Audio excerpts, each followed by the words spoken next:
And I'd like to now invite Vin. Vin Menon, you're a veteran of the tech industry. You've created several disruptive technology companies, and what I would call is a serial entrepreneur. And you've been recognized as such, as a leading entrepreneur, entrepreneur of the year, so many different awards. And what we've watched is how you're passionate about the cliche or the concept of doing well and doing good, and Sure. commitment to the SDGs. So I'd like to invite you to share some background of what you do and what's the secret of your success.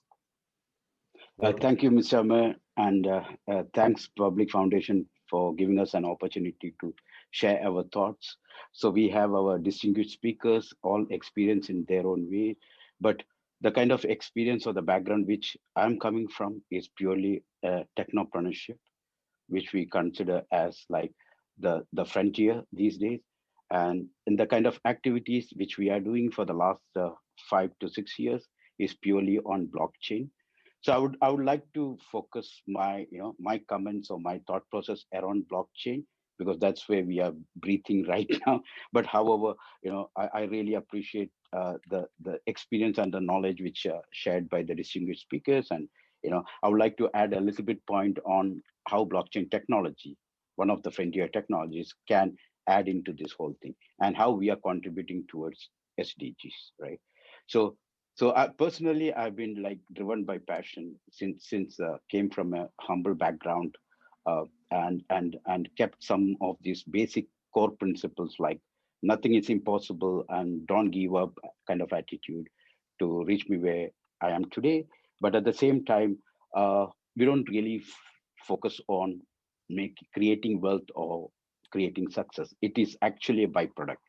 What we are trying to do is trying to create some sort of a platform which is actually applicable to the community. Somewhere it is creating impact. And if that can be created from technology, primarily innovation or blockchain or some of these kind of aspects, which I will be sharing at a later stage, that automatically, creating a lot of impact around. And that is how I feel that we, technocrat or a technology industry, will be contributing towards SDG on all the 17 goals. Now, Thank you. Yeah. So sorry. Yeah, go ahead. Please. Yes. Yeah, so we all come from that kind of like, how can we create more value for the people around, and how can we create impact? And on a personal level, we talk about mudita, right? It's a Buddhism word which gives that when you see other people happy, you feel happy. And that's a kind of an more about what we are rolling out to the community, or the technology which we develop, or the innovation which we do, or the activities which we are doing. And that keeps us growing on a personal level. And when that micro goes into macro level, that's actually where the entrepreneurship and creating impact comes into, and applicable to SDGs. Great. And Chantal rightly pointed out that ODA, which is Overseas Development Assistance, has been declining, sadly, actually. In other words, the funds which developed countries give to the poorer countries. In fact, UNCTAD, when the SDGs were first formulated, UNCTAD calculated that we need $2.4 trillion worth of investment every year. And that doesn't come from governments. That won't come from large conglomerates. It'll come from the private sector, civil society, SMEs, etc.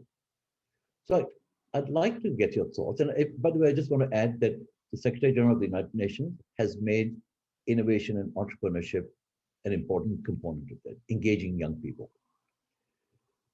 And again, we talked about, Chantal mentioned about the whole of government approach, whole of society approach, stronger collaboration. I'd like your thoughts in terms of how you see the private sector, especially through innovation and entrepreneurship, playing a role to address the SDGs. Because in the past, you've talked about some creative approaches of making sure the SDGs are not forgotten. Yeah. All right. So that's great.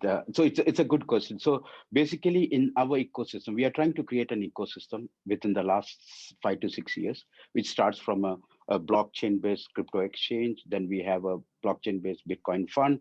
Then we have a DeFi platform. Then we are trying to create all this together to create something which is creating value for the community. So in this whole thing, right?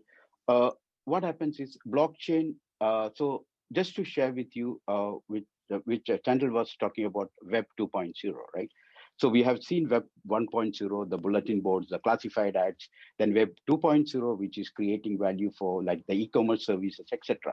So what we are trying to create in the blockchain world, we call it as Web 3.0. What we are trying to do is every minute you spend in this platform, you are going to get, remunerated for that, and that is depending on your skills. And if that remuneration can be deployed through a blockchain infrastructure, that is even better. So let me just give you a classic example, right? We all have our free emails with multiple service providers, right? And most of them gives you 25, 50 gigabytes of free spaces. But do we know that because they are providing one email space of 25 gig to us, they are making $17,000-$20,000 in a year? Because what they're trying to do is monetizing the information or the insights which we have through that, providing the free service, and a corporate is becoming richer out of my data or my insights. And what blockchain or Web 3.0 trying to do is getting this data and distributing the wealth back to the user.